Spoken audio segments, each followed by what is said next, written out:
Great to have you with us. I didn't think that it took a miracle, by the way, to get this whole thing done with the Obamacare website. I really expected them to roll it out, and some people start signing up for it. Remember, he said there were 40 million people who are uninsured.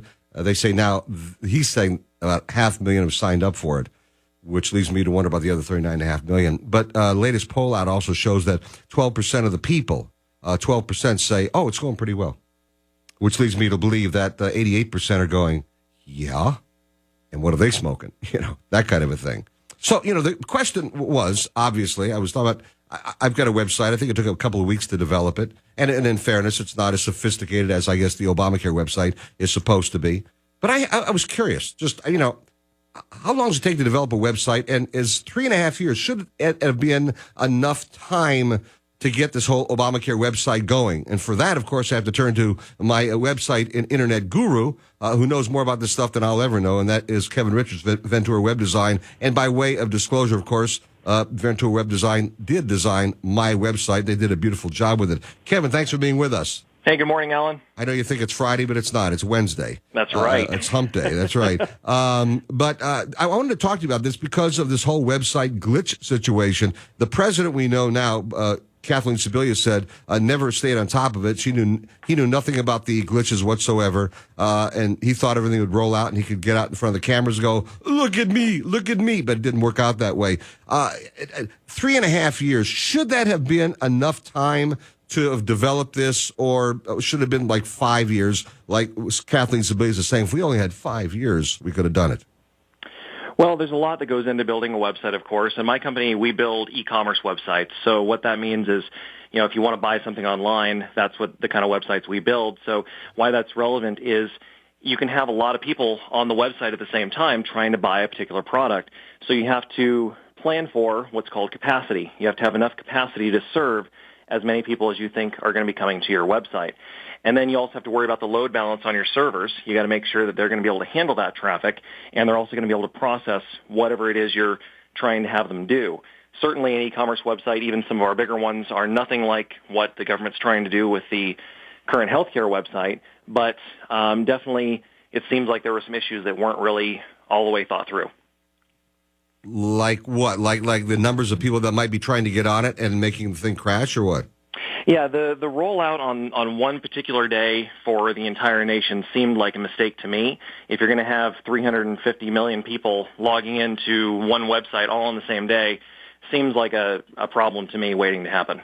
So they could have done different parts of the country at different times, or something along those lines, which would have made probably more sense.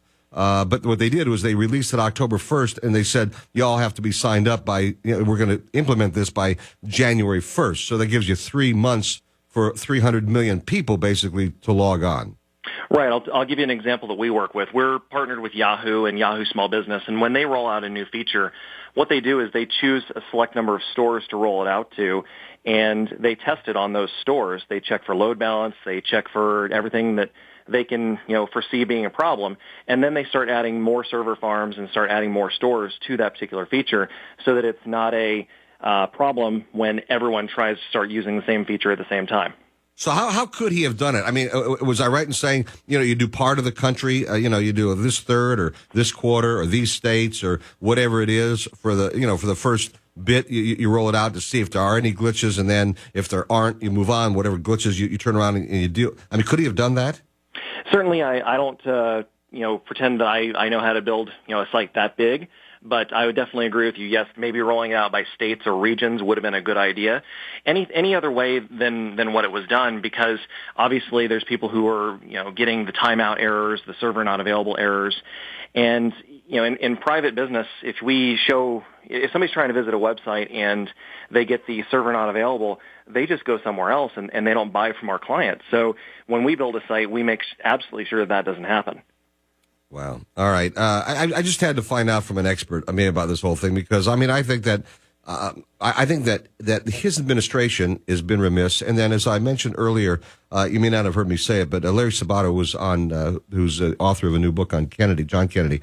Was on with Neil Cavuto yesterday talking about the fact that When JFK had said, let's get to the moon, and, by the end of the decade, he actually made a lot of trips down to Florida and to Houston to check on the progress of what they were doing. And obviously he was not an astronaut, and he was not a physicist or anything like that at all, but he was just trying to get an idea, what's going on. And the way Kathleen Sebelius has already said yesterday in this interview on CNN, the president never checked, never looked into it, didn't know anything about the glitches. I know nothing, basically. And it just seems to me to be remiss on his part.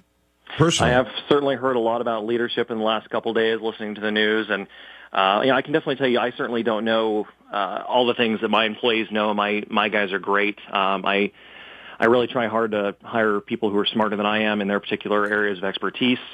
But when it comes to the end of the day, it's my responsibility to make sure that what they're producing does work. Right. It's not a matter of micromanaging, is what you're saying. But yeah, at the end of the day, whose responsibility is it all? I mean, you are the CEO of Ventura Web Design. It's your responsibility at the end of the day. And as far as I can see, Barack Obama is the CEO of the United States. I mean, whatever way you want to phrase it. And at the end of the day, it's his responsibility. I mean, it's on his back for this whole thing. So.